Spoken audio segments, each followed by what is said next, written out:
Bonjour, aujourd'hui nous sommes chez Christian Puech. Merci de nous accueillir chez vous, Christian. Oui, c'est moi qui vous remercie, la glorieuse. Voilà, nous avons dénommé le Sebastião Salgado du Languedoc. Et donc nous nous sommes déplacés vu votre état. Donc vous avez été sauvagement agressé le jour de la Pentecôte. 4 heures d'intervention, 6 fractures à la tête, vous avez failli y passer. Pour un dépôt de gravats à 50 mètres de chez vous. Vous habitez dans la campagne montpelliéraine et vous avez failli y passer. C'est bien résumé ? Tout à fait. Voilà, donc c'est un peu ce qui s'est passé. Donc, comme ce fameux maire du petit village de Provence qui, en début d'année, là, lui, il n'a pas eu votre chance. Vous avez eu de la chance quand même. Oui. On peut dire ça comme ça ? Oui. Dans votre malheur, vous avez eu de la chance. Oui. C'est la preuve que j'ai encore quelque chose à faire. C'est voilà. Un signe. Et en fait, vous demandiez à des personnes qui déposaient les ordures dans la garrigue, là, devant chez vous, de les ramasser. Ça s'est passé comme ça ? Oui. Et vous avez pris la foudre. Oui, j'ai fait preuve de bienveillance active en lui disant, parce que cet homme, c'est pas, était dans une rage folle, hein, et barrer le passage, et je sentais qu'il allait en venir aux mains. Il voulait me prendre la caméra, me voler la caméra, donc je lui ai proposé un deal. Je lui ai dit, voilà, tu recharges, c'est dans ton intérêt général, c'est dans l'intérêt général, c'est dans celui de tes enfants. On ne peut pas courir indéfiniment toutes nos garrigues. Et donc j'ai dit, tu vois, il y a des cystes roses que les Grecs admiraient, il y a des orchidées, tout ça c'est le vivant. Voilà. Et voilà, je lui ai tendu cette perche, et voilà, il a préféré, lui et peut-être un complice. Il était combien ? D'après le médecin légiste qui m'a examiné, il semblerait, il me dit que les coups que j'ai pris tant à droite qu'à gauche, certains, ils m'auraient frappé au sol aussi. D'accord. Ils étaient combien de personnes ? Moi j'en ai vu un. Vous avez vu qu'un ? Oui. Et pas celui qui me frappait. Ah, d'accord. Donc pour résumer, donc Christian Puech, donc vous avez 77 ans, vous avez exercé à peu près 10 métiers, l'architecture, la décoration intérieure. Pas 10, 4. Ah, moi j'en ai trouvé plus que ça. Donc l'architecture, décoration intérieure, vigneron à Montbazin, marchand de village, gérant de société, anthropologue, sciences de la vie, écrivain, photographe. C'est des activités, c'est peut-être pas des métiers. Oui, mais il faut confondre. Voilà. Bon, vous êtes né à Montpellier, vous avez une fille, jamais inscrit dans aucun parti, vous êtes ouvert au monde, indépendant. Vous êtes président de l'association Témoins du Monde que vous avez créée. Témoins au bout du monde. Témoins au bout du monde, oui, que vous avez créé. Vous avez créé cette association. Donc c'est l'objet de cette association, c'est le dialogue entre les cultures et l'échange et le savoir. Vous avez été accrédité aux Nations Unies en Suisse en 2019. Vous êtes très impliqué dans l'écologie. Pour la défense des droits des peuples autochtones. Voilà, pour la 12e session. Vous êtes très impliqué dans l'écologie montpelliéraine, mais pas l'écologie politique, l'écologie de tous les jours. Donc vous êtes co-organisateur des 8 marches pour le climat avant les élections. Donc ce qui vous caractérise le plus, c'est que vous avez vécu avec des peuples autochtones. Donc avec les Indiens d'Amazonie, plusieurs fois, des périodes entre 1 mois et 3 mois. Voilà, les Mam, les Tchouchtchouli, les Afars dans le désert d'Éthiopie. Vous êtes allé dans l'Himalaya, vous avez vécu avec les Spitis du Bhoutan. Les Vézos pêcheurs dans le canal du Mozambique. Voilà, les Mikas, les pygmées qui mesurent 90 cm et qui ont aujourd'hui disparu et qui étaient à Madagascar. Vous êtes vraiment un homme du monde et un homme voilà, de la curiosité, de la rencontre de peuplades indigènes et aujourd'hui qu'on ne connaît pas trop, quoi.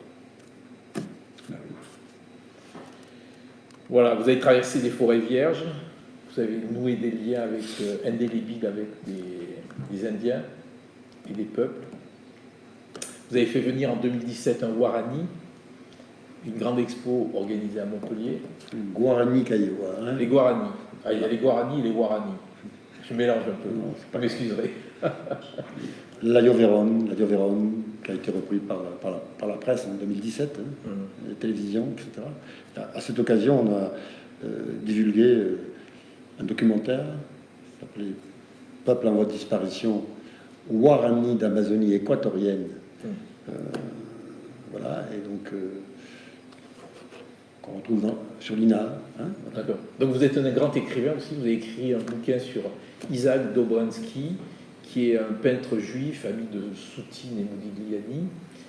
Vous êtes l'auteur aussi d'une grande bibliographie sur Dardé, qui est un sculpteur très original, Lodévois, du Lodévois et du Larzac. Il a vécu dans cette région, mais c'est un sculpteur d'envergure universelle. Et ensuite, vous avez fait la biographie de quelqu'un que je ne connaissais pas, qui s'appelle José Mange, qui est un peintre, poète et ami de Frédéric Mistral. Oui, de Signac, de Marquet. Voilà, c'est un très grand artiste. Fait libre. Voilà. Fait libre. Donc, votre passion pour les Indiens d'Amazonie s'est traduite par environ 40 voyages, vous avez organisé des expositions, des événements, et vous devez éditer un bouquin de photos à la rentrée prochaine. Et de textes surtout, voilà, en lien avec la transition écologique, en lien avec la construction d'un monde de l'après. Voilà. Donc, vous êtes militant écologue, vous étiez gilet jaune. J'ai surtout fait pour les Gilets jaunes un reportage entre la frontière espagnole et la frontière italienne, et donc avec lequel je ferai probablement un petit documentaire si la vie me le permet. Voilà. Voilà. Donc, vous n'avez jamais pris votre carte à EELV. Nulle part ailleurs d'ailleurs. Voilà. Ce que vous aimez, c'est les gens bienveillants, la vérité, Shakespeare, Spinoza et Dante, la sculpture, votre qualité, curieux, aventurier, baroudeur, défaut, vrai et sans détour, mais c'est un défaut en politique. Écoutez, il semblerait. Autre chose à rajouter? Non, écoutez, c'est à peu près, à peu près exact. Bon, on va passer à la une du prochain numéro de La Glorieuse. Donc, on revient sur l'extension de l'aéroport entre discorde et zone d'ombre. Alors, d'un côté, on prône le tout vélo pour réduire l'empreinte carbone à Montpellier, et à côté de ça, on donne des subventions pour plus d'avions et agrandir l'aéroport. Ça nous a semblé un peu paradoxal. Je pense que tous les écologistes lucides et sincères peuvent partager ce point de vue. Ensuite, on revient sur l'autre élection, les départementales, et on essaye de décrypter pour nos lecteurs cette élection bien compliquée. Les régionales, c'est simple, les départementales, c'est plus compliqué. Des binômes, voilà. Et ensuite, on revient sur la gauche paillette contre gauche sociale, le fossé se creuse. Quelque chose à rajouter? Non, non, les spécialistes, c'est vous. Christian, donc, comment allez-vous après cette odieuse agression? Écoutez, j'essaie de me retaper. Le moral? Oui. Ce que je défends me dépasse de loin. Il dépasse nos petites existences. Il s'agit de la survie de l'humanité, enfin au moins d'une grande partie. Il s'agit de la survie de la biodiversité. Vous avez payé quand même le prix du sang pour défendre l'intérêt général. Mais c'est au prix du sang qu'aujourd'hui, malheureusement, si vous voulez, dans notre pays, les pouvoirs publics semblent dépassés. La gendarmerie fait tout ce qu'elle peut. Les gendarmes sont des gens sérieux, ils font ce qu'ils peuvent, mais on voit les délits, les crimes se multiplier. Certains politiques veulent acheter la paix sociale, et donc on hésite un petit peu à agir comme il faudrait. Et puis, un état général de dénigrement s'est installé sur tous les acteurs. Même le président Macron disait la France, c'est un pays maintenant de 65 millions de procureurs. Quel constat. Donc, si vous voulez, ouais, et nous sommes à un tournant de notre histoire, en ce début de 3e millénaire. Et c'est une des raisons pour lesquelles, depuis une trentaine d'années, je sentais venir ce mouvement. Mon père aussi, hein, qui était architecte et qui a dessiné la faculté de médecine, là, avec Jean de Richemont. Donc, si vous voulez, on sentait venir cela et on luttait. Mais les gens de notre génération ont fait leur boulot. Souvent, on entend des jeunes penser qu'on n'a pas fait ce qu'il fallait. On a fait notre travail. Depuis René Dumont, dans les années 60, jusqu'à aujourd'hui, il y a des gens qui ont fait leur boulot. Voilà. Pourquoi, vous m'avez dit, le Languedoc est devenu une décharge à ciel ouvert? Bah, écoutez, j'ai des centaines de photos et de vidéos, rien que dans des secteurs comme ça. J'ai de quoi faire un film de plusieurs heures. Voilà. Que voulez-vous faire? Pourquoi se laisser faire? Je vous donne un exemple. À une encablure, vous avez une personne qui a fait poser des démolitions, l'équivalent de démolition d'immeubles, d'HLM. Bon. Une mairesse qui se trouvait là, dans le coin, et dont elle dépendait sur ce secteur, lui a répondu « recouvrez-les de terre, qu'on ne les voit pas ». Si vous voulez, voilà. Donc les gravats de ces HLM ont été mis dans la nature et recouverts de terre. Et recouverts de terre.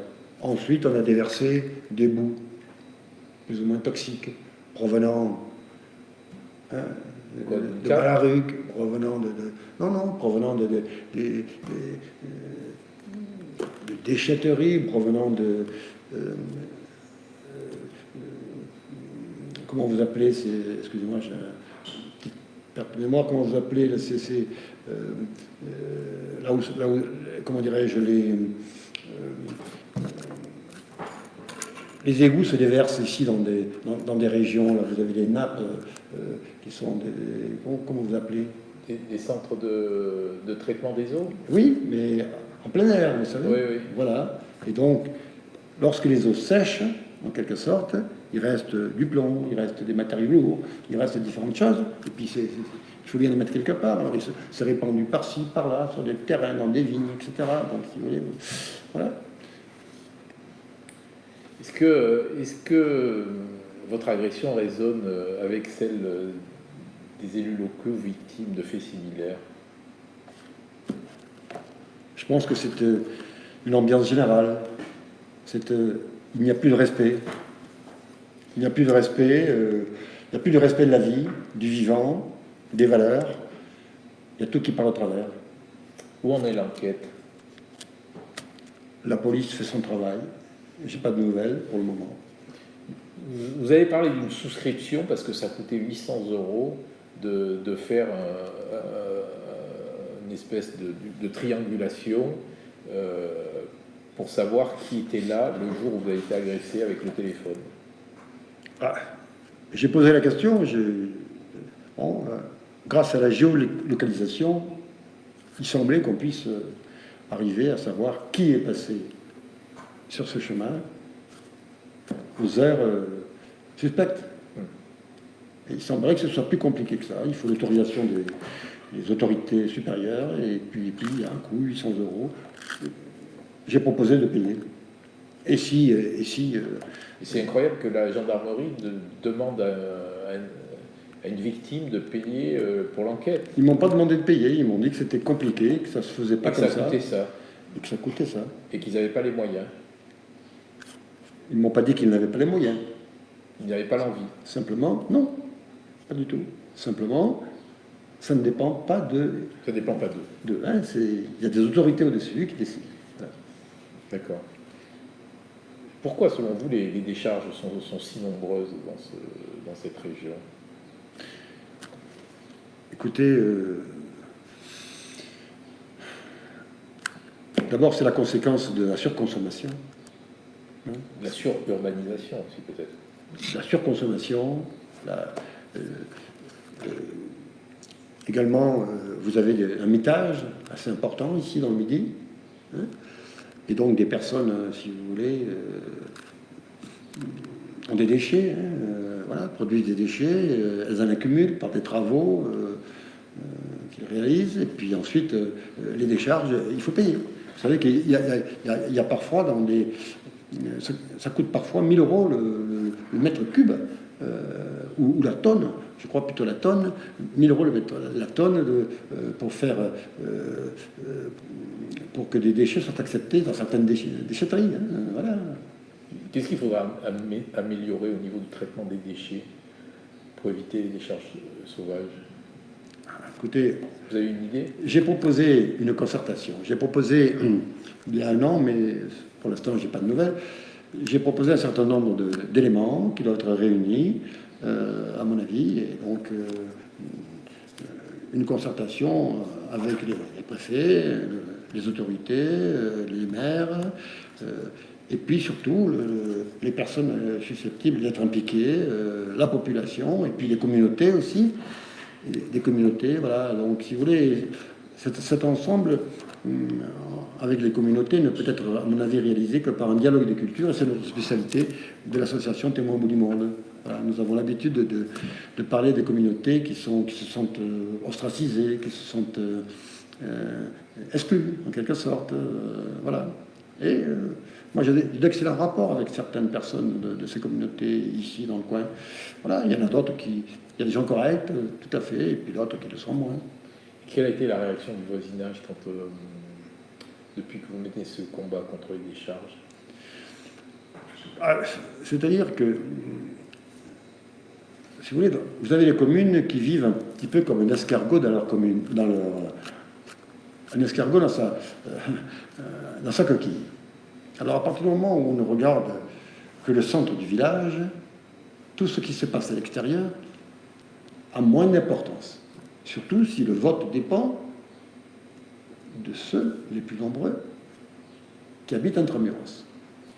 À partir du moment, bon, ensuite, si à l'extérieur, aux extérieurs du village, il y a des vignerons, parfois quelques jardins, et ensuite vous avez des personnes comme ça qui vivent dans les écarts. Voilà. Donc, si vous voulez, l'extérieur des villages est beaucoup moins considéré, beaucoup moins surveillé, ça a moins d'importance. Et alors, petit à petit, il y a comme un laisser-aller qui s'introduit partout. Voilà. Et puis aussi, il y a là-dedans un laisser-aller quelquefois basé sur des idéologies politiques extrêmes. Les uns favoriseraient le mitage, les autres seraient contre, etc. Vous savez, je l'ai étudié sur le plan sociologique, anthropologique, sur le plan politique et sur le plan écologique, et il y a beaucoup à faire dans ce domaine. Voilà. Je suis à la disposition des autorités. Je leur ai fait un courrier. Quel message pouvez-vous adresser à vos agresseurs? Voilà, ils ont raté l'occasion de faire connaissance. Voilà. Je répète, j'étais bienveillant. Ils n'ont pas pris cette chance, cette opportunité que je leur tendais. Je ne porte pas de jugement de valeur. La justice est là pour ça. Mis sur pied, là, vous allez continuer votre quête contre les pollueurs? Écoutez, je vous répète, doit-on accepter que... Alors, quelle sera la vie de nos anciens? Quel égaré qui se promène par-ci, par-là. Quelle sera la vie de nos anciens, de nos enfants? Quelle sera notre vie? Si à chaque pas, nous trouvons des décharges sauvages, nous avons l'impression d'être là, comme ça, si vous ne voyez plus de fleurs, s'il n'y a plus d'insectes, s'il n'y a plus de papillons. Il y a eu ici plus d'incendies, ici, en 2018, qu'en Amazonie, toute proportion des surfaces considérées. C'est incroyable. Il a fait 47 degrés de température ici. ethnologue, là, que pensez-vous de notre société méridionale? Il y a le soleil, elle est formidable. Il y a des gens merveilleux, des intellectuels. On est les enfants des Cathares. On est comment dirais-je. Et puis ce midi est devenu un midi rouge. Et puis maintenant, peut-être un midi pastèque. Et puis peut-être aussi plus rien du tout. Et il a muté ce midi par rapport à ce que vous avez connu dans votre jeunesse? Ah, radicalement. Radicalement. Radicalement. Aujourd'hui, mais écoutez, dans les années 70, vous preniez votre voiture, vous pouviez rouler un petit peu, tranquillement. Il n'y avait pas un rond-point, il n'y avait pas une caméra, il n'y avait pas un policier, il n'y avait pas des voitures. Des policiers, il n'y en a pas beaucoup quand même. Hein. Oui, mais quand même. Il y a plus d'agressions qu'autrefois. Oui. De... Voilà. Et puis, il y a plus de policiers, plus d'agressions. Oui, c'est incompréhensible. Voilà. Donc, si vous voulez, il y avait une certaine bienveillance. Moi, je me rappelle, ça, dans le quartier latin, quand j'étais étudiant, au quartier latin, dans les années 68, vous arriviez de province, vous alliez dans des endroits où c'était sympa, vous aviez des gens fortunés, des millionnaires, des artistes qui vous parlaient comme je vous parle. C'était sympa, tout était ouvert. Un film se tournait, on te disait, tiens, toi tu irais bien pour ça, pour ce rôle, viens, allez, tiens, là je me fais... Voilà. Moi, j'ai connu... Vous avez tourné dans les films? Oui, ça m'est arrivé. Quand j'étais à Barcelone, je faisais dans une agence de presse, on nous a proposé des photos, j'étais sportif, j'étais tennisman en Argentine, hein, j'étais basketteur au 4 coins du monde, j'ai des revues, voilà, c'était très sympa. Et puis, voilà, si vous voulez, il n'y avait pas cette espèce de jalousie, d'égoïsme. L'argent n'avait pas pris autant d'importance. Et les classes sociales étaient moins divisées. Il y avait une forme peut-être de paternalisme. Hein? Est-ce que le verbe méridional a disparu au profit de la violence? Le verbe méridional a disparu au profit de la violence? Non, un verbe ne disparaît pas. Ne disparaît pas, non. Mais oui, la violence s'est installée et avec elle, son lot de lois liberticides. Voilà, donc votre sujet, c'est les Indiens d'Amazonie. Voilà, lutter contre la déforestation. Vous en êtes où avec ces tribus qui résistent? Écoutez, les Guaranis Kaiewa du Mato Grosso do Sul sont victimes d'un génocide. Dans d'autres pays encore, il y a une extermination qui se poursuit. Bon, peut-être on va assister à la destruction totale des peuples autochtones, les plus faibles, les moins armés. Pourquoi les Guaranis ont fait appel à vous? Parce qu'en 2017, j'ai fait venir le Doveron, qui est un de leurs chefs, et voilà, nous avons fait quelque chose d'intéressant à l'université et ailleurs, et donc voilà. Et puis je fais partie d'un groupe, si vous voulez, de militants d'une quarantaine de pays qui essaient de leur sauver la peau. Pourquoi ils sont particulièrement vulnérables? Parce qu'en face, vous avez des milices paramilitaires qui les tuent comme des lapins. Qui les tuent? Comme des lapins, bien sûr. Il y a eu 500 morts en 15 ans. Et votre projet d'ambassadeur pour l'Amazonie, il en est où? Alors, écoutez, donc, au moment des élections municipales à Montpellier, vous connaissez la problématique, hein, et ce que vous avez appelé le caniveau des municipales, c'est-à-dire une lutte fratricide entre écologistes, hein, voilà, qui ont fait beaucoup de tort. Hein. On avait 24% et on devait gagner. On s'est retrouvé pas une liste, non, c'est une 10%. Je les avais invités à une convergence. Mais les égos sont tels, et les hommes sont ceux qui sont. Voilà. Et donc, si vous voulez, j'ai proposé aux représentants des partis, Michael Delafosse, Manu Reynaud, Clotilde Ollier, Nazarian, et d'autres, ils sont 6. Voilà. En cas de victoire municipale, eh bien, est-ce qu'ils seraient d'accord pour essayer de sauver l'essentiel, c'est-à-dire d'essayer de lutter contre le réchauffement climatique.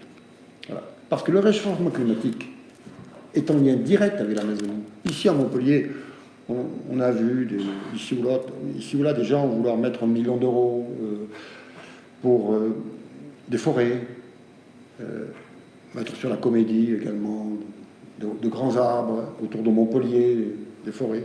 Mais ce qu'ils oublient, c'est que l'air intercontinental surchauffé qui nous vient d'Amazonie, et d'ailleurs avec El Niño, eh bien cette air, personne ne peut l'arrêter, cet intercontinental.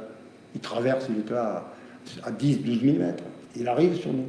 Alors, ce n'est pas inutile de faire à Montpellier des pistes cyclables, etc., etc. Mais le fond, c'est un combat global, et l'ensemble des études, si vous voulez, que j'ai pu faire avec des scientifiques, toutes les recherches, tous les dégâts que j'ai pu constater aux quatre coins du monde font que j'ai eu une vision holistique allant du global au local, et c'est pour cette raison que je leur ai proposé ce projet. Alors ce projet, c'est un projet à la fois écologique, culturel, économique aussi, social et humanitaire. Un projet apartisan. Et qui se concrétise par la grande semaine, la semaine mondiale pour l'Amazonie et ses peuples, à Montpellier. On pensait le faire, on a demandé l'autorisation, mais on n'a pas eu de réponse, de le faire à l'Esplanade. On demandait simplement de pouvoir profiter des équipements dont la ville dispose. Le cinéma Rabelais, la salle du pavillon populaire, etc. Ça en est où ce projet? Eh bien, écoutez, on n'a pas eu de réponse. On a discuté. On revenait à l'attaque. Oui, on nous a fait discuter. On n'a pas eu de réponse. Voilà. Pendant très longtemps. Alors, ce projet, il permettrait aussi par des conférences, des débats avec des intellectuels, il permettrait que les personnes mesurent l'importance de ce que représente l'Amazonie. Il permettrait également que les Montpelliérains aient une idée de la situation géopolitique qui est en jeu. Il permettrait également comment dirais-je, il y aurait des stands, ce serait dans une ambiance festive et musicale. On pourrait faire venir des peuples. Et ensuite, ce projet permettrait à la ville de Montpellier de donner un point de vue et d'essayer d'entraîner un grand mouvement français pour, n'est-ce pas, l'Amazonie et ses peuples, et également de faire connaître les sentiments que pouvaient avoir les Montpelliérains à ces peuples qui ont été considérés pendant 500 ans comme des sauvages. Voilà, donc vous m'avez montré là tout à l'heure les engagements qu'ont pris Michael Delafosse et Manu Reynaud. Quel est votre regard aujourd'hui sur l'écologie municipale? Écoutez, les pistes cyclables. Je souhaite qu'un projet de cette envergure. Je souhaite qu'un greenwashing. Je souhaite qu'un projet de cette envergure, eh bien, les élus prennent le temps de le considérer, ces personnes prennent le temps de le considérer, parce que la ville dans laquelle nous vivons est une ville qui mérite. Savez-vous qu'ici, il y a 70 000 étudiants. Parmi ces étudiants, il y a de nombreux qui ne trouvent pas d'emploi à Montpellier ou en France. Eh bien, dans les 9 pays qui se partagent l'Amazonie, et dans lesquels j'ai des contacts, nous avons des contacts, que les autres n'ont pas avec ces peuples. C'est pour ça que j'ai un projet extrêmement difficile à réaliser par l'autre. Eh bien, ces étudiants, une partie de ces étudiants sans emploi, pourraient trouver là-bas des débouchés, parce qu'il y a de la demande. pour la science et pour tous ces inventions. Il la demande dans tous les domaines. Et des jeunes. Moi, je vois des jeunes dans les cités, sans emploi. Ils ont 25 ans, ils sont en forme, ils rêvent d'aventure, ils rêvent qu'on nous donne les moyens. Et ces jeunes-là, qu'on nous en donne 50, vous verrez, on en fera des types formidables. Des baroudeurs en Amazonie. On en fera des gens extrêmement intéressants, parce que là-bas, ils auront de quoi s'épanouir pleinement. Et au lieu d'avoir devant eux des cités et des contraintes qui les incitent à la violence, ils auront devant eux des paysages extraordinaires. Ils auront devant eux, si vous voulez, des animaux formidables, un contexte qui va les ouvrir au monde. Voilà.